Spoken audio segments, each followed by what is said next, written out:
Hello and welcome to my channel easy craft by Shikha. कल होली है तो मैंने सोचा क्यों ना अपने बेटे के साथ एक होली एक्टिविटी की जाए। इस एक्टिविटी में ज़्यादा कुछ नहीं करना है, वाइट शीट पर स्पॉन्ज की हेल्प से डैबिंग करनी है।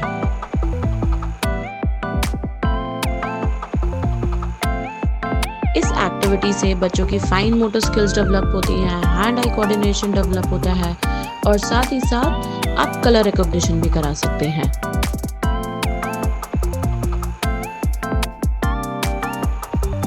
इसे फाइनल टच देने के लिए मैंने एक अलग A4 साइज शीट पर हैप्पी होली लिखकर इसको कट कर पेस्ट कर दिया है।